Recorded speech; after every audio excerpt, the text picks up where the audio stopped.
छतरपुर के राजनगर से लगातार ऐसी तस्वीरें सामने आ रही हैं जो शिक्षा विभाग के दावों की पोल खोलने के लिए काफी है। मामला चुरारण गांव का है, जहां की प्राथमिक शाला में लगातार अनियमितताएं देखी जा रही हैं। देखिए हमारी एक खास रिपोर्ट।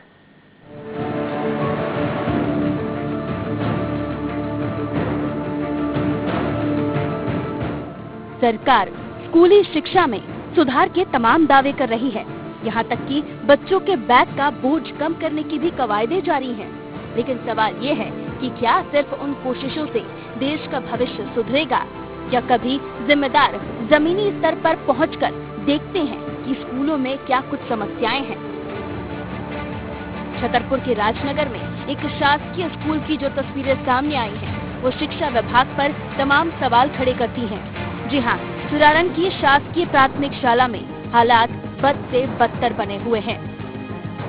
स्कूल के शौचालय में जड़े हुए ताले स्वच्छ भारत अभियान को मुंह चिढ़ाते नजर आ रहे हैं। स्कूल में अनियमितताओं का आलम यह है कि बच्चों से मध्याह्न भोजन के बाद बर्तन धुलवाए जाते हैं। का नाम क्या है? माया पाल। वहाँ जो शौचालय बनी है, शौचालय में जाते हैं आप? अभी नहीं, इतना ताला लगा रहता है, सरकार खुलवा देंगे। घर बनेंगे। कब से ताला लगा हुआ है? एक तो चोरी, ऊपर से सीना चोरी, ये कहावत इन महोदया पर खूब सटीक बैठती है। महोदया कह रही हैं कि हमें इतने पैसे नहीं मिलते कि भोजन भी खिलाएं और बर्तन भी धोएं। हाँ, हमने पर एक खाना बस हम एक खाना बना दी, हम एक बर्तन न धोई। क्यों? 1000 रुपये में का हम दे थोड़ी में था, थोड़ी से बर्तन धोएं। कितना मिलता है आपको? 1000 रुपये मिलते, क्या करें 1000 में? अच्छा, तो इसका मतलब आप बच्चों से बर्तन धुलवाएंगे? नहीं, हम बर्तन नहीं धोएंगे। वैसे तो शिक्षकों को भविष्य निर्माता कहा जाता है, लेकिन यहाँ शिक्षकों के जो हालात हैं, उससे तो लगता है कि वो खुद बच्चों के भविष्य के साथ खिलवाड़ कर रहे हैं। बच्चे स्कूल में बर्तन धोते हैं, लेकिन शिक्षकों को कोई सुध नहीं।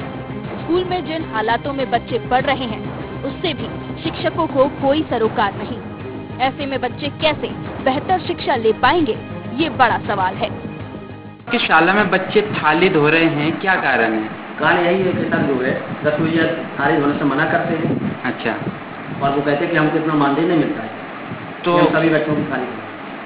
अच्छा, तो ये आपके कहना भी नहीं मानते हैं, क्योंकि वो समूह का काम है। अच्छा, समूह के अंदर वो काम करते हैं। समूह किसके पास है? समूह पटवारी के पास है। स्कूली बच्चों के लिए जो योजनाएं चलाई जा रही हैं, वो शायद कागजों में ही दम तोड़ रही हैं। तभी तो स्कूलों में बच्चों को परेशान होना पड़ता है। और गौर करने वाली बात यह है कि स्कूल के शिक्षकों को भी इससे कोई सरोकार नहीं होता। अधिकारियों से शिकायत होती है तो वो भी भरोसा देकर पल्ला झाड़ लेते हैं। ऐसे में स्कूल के हालातों में सुधार कैसे होगा? IND 24 के लिए राजनगर से समीर अवस्थी की रिपोर्ट।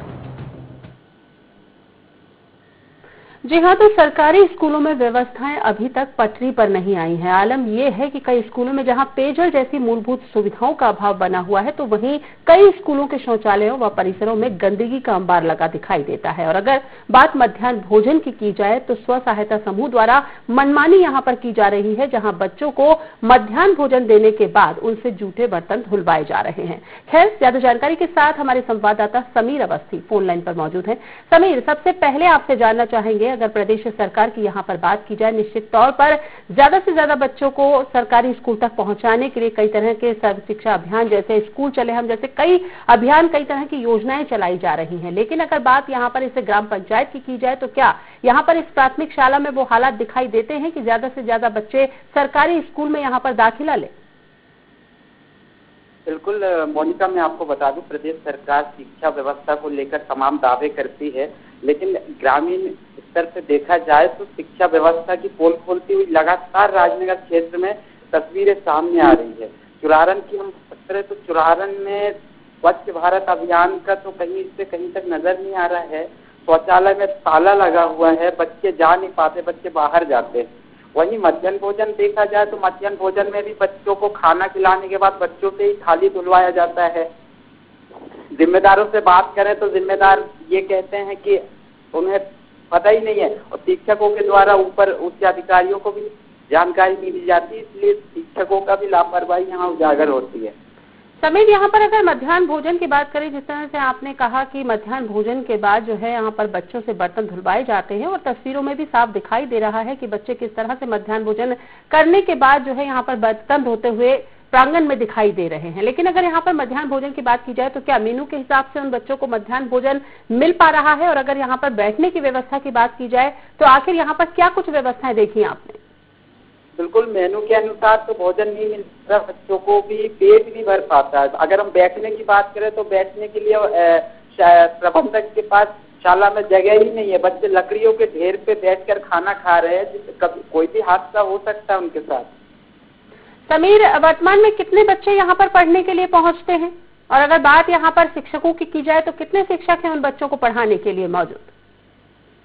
लगभग 27-28 बच्चे ही पहुंच पाते हैं, और ज्यादातर तो ग्रामीणों से भी हमने बात की थी, आपके बच्चे शाला पहुंचते हैं, किस तरीके से पढ़ाई कराते हैं शिक्षक, तो उन्होंने भी यही कहा, माता पिता ने भी यही कहा है, बच्चों से थाली धुलवाया जाता है यहाँ पर, तो कई बच्चे तो स्कूल जाते भी नहीं हैं। नहीं तो अभिभावकों ने जब इस स्थिति से आपको अवगत कराया कि यहाँ पर मध्याह्न भोजन खिलाने के बाद बच्चों से ही बर्तन धुलवाए जा रहे हैं, बैठने की व्यवस्था नहीं है, तो इसके चलते अगर बात यहाँ पर जो है प्रधान पाठक की जाए या शिक्षकों की, तो क्या अभिभावकों ने कभी उनसे बात नहीं करी इस संबंध में? बिल्कुल, अभिभावकों ने बात करने की कोशिश की, लेकिन कहीं ना कहीं ये जागरूकता की कमी है। ग्रामीण क्षेत्र में जागरूकता नहीं है, ग्रामीणों को उस तरीके से बात नहीं करते हैं और कर भी नहीं पाते हैं, शिक्षा की कमी है। और लगातार ग्रामीण क्षेत्र में इस तरीके से शिक्षा मिलेगी तो आप समझ सकते हैं कि यहाँ पर शिक्षा व्यवस्था कैसी होगी, शिक्षा का ज्ञान नहीं मिल पा रहा बच्चों को। तो इस संबंध में आपने किसी शिक्षक से या फिर इस स्कूल के प्रधान पाठक से या प्राचार्य से बात करी कि आखिर इस तरह के हालात क्यों बने हुए हैं, क्यों यहाँ पर बैठने की व्यवस्था नहीं है, बच्चों को ठीक ढंग से मध्याह्न भोजन नहीं दिया जा रहा, और अगर बात यहाँ पर की जाए बर्तन धुलवाने की तो बच्चों से बर्तन क्यों धुलवाए जा रहे हैं? शिक्षक से बात की हमने, शिक्षक ये कहते हैं इनको रसोइया को मानदेय 1000 रुपए मिलता है, उनका कहना है 1000 रुपए से हमारा क्या होगा, इस वजह से हम थाली नहीं धोएंगे, बच्चों से ही धुलवाएंगे। नहीं तो स्व सहायता समूह को जो राशि दी जा रही है वो तो यहाँ पर जो है शासन की तरफ से दी जा रही होगी, तो इस संबंध में जो है वो वरिष्ठ अधिकारियों से बात कर सकते हैं। क्या बात करी इस संबंध में प्रधान पाठक ने कि वरिष्ठ अधिकारियों को अवगत कराया कि यहाँ पर उन जो स्व सहायता समूह यहाँ पर चला रहा है, जो मध्याह्न भोजन यहाँ पर बना रहा है स्व सहायता समूह, उसको पैसा पूरा नहीं पड़ता, राशि पूरी नहीं पड़ती, जिसके चलते वो बच्चों से बर्तन धुलवाने की बात कह रहे हैं? बिल्कुल, शिक्षक की ही यहाँ पर लापरवाही है, जो उच्च अधिकारियों को अपने विभाग में जानकारी नहीं पहुँचा रहे हैं। विभाग में जानकारी नहीं पहुंचा रहे हैं, इसी का खामियाजा यहाँ पर पढ़ने वाले बच्चों को यहाँ पर जो है समीर उठाना पड़ रहा है। तो आखिर व्यवस्थाएं कैसे दुरुस्त होंगी, इस संबंध में आपने बात करी प्रधान पाठक से? बिल्कुल बात किया हमने, उनके द्वारा भी ये कहा कि के द्वारा लगातार देखा जाता है, शाला में सुधार है, और उनका ये भी कहना था कि हम शौचालय खोल देंगे, लेकिन जब हम मीडिया के माध्यम से रिपोर्टर का वहां पहुंचना होता है तो देख के ताला खोला जाता है। नहीं, आखिर अभी तक शौचालय पर ताला क्यों लटका हुआ था, इस संबंध में आपने बात करी? चलिए, मीडिया के संज्ञान में मामला आया, मीडिया वहां पर पहुंचा, उसके बाद यहाँ पर ताला खुलवाया गया या नहीं खुलवाया गया वो अलग बात है, लेकिन इससे पहले यहाँ पर क्यों जो है शौचालय पर ताला लटका हुआ था? उनका ये कहना है पानी की व्यवस्था नहीं है, जबकि नल लगा हुआ है, सामने तालाब है। और एक बात और मैं आपको बता दूं, तालाब की मेड़ से जो बच्चे जाते हैं, जगह छोटी है, वहाँ पे बच्चों के साथ कोई घटना भी घट सकती है, तो इस भी अधिकारियों को जानकारी शिक्षक के द्वारा नहीं दी गई। चलिए, शिक्षक के द्वारा या यहाँ के प्रधान पाठक के द्वारा जानकारी अपने वरिष्ठ अधिकारियों तक नहीं पहुंच पाई या नहीं पहुंचाई गई, कहीं ना कहीं लापरवाही शिक्षकों की भी है और प्रधान पाठक की भी है। लेकिन अगर यहाँ पर शिक्षा विभाग के अधिकारियों की बात की जाए तो उनकी भी कहीं ना कहीं जिम्मेदारी बनती है, कुछ ना कुछ दायित्व बनता है कि वो यहाँ पर आकर के निरीक्षण करें, शालाओं का निरीक्षण करें कि आखिर यहाँ पर क्या कुछ स्थितियां हैं। तो क्या कभी यहाँ पर वरिष्ठ अधिकारियों का आना होता है, स्थितियों से अवगत होते हैं वरिष्ठ अधिकारी? बिल्कुल, लगातार जैसे राजनगर क्षेत्र में देखा जा रहा है शिक्षा व्यवस्था को लेकर, उसके बाद बीआरसी का भी जगह जगह पे दौरा हो रहा है, लेकिन उसके बाद भी इस तरीके की तस्वीरें आ रही है, कहीं ना कहीं सीएससी के द्वारा भी लापरवाही की जा रही है।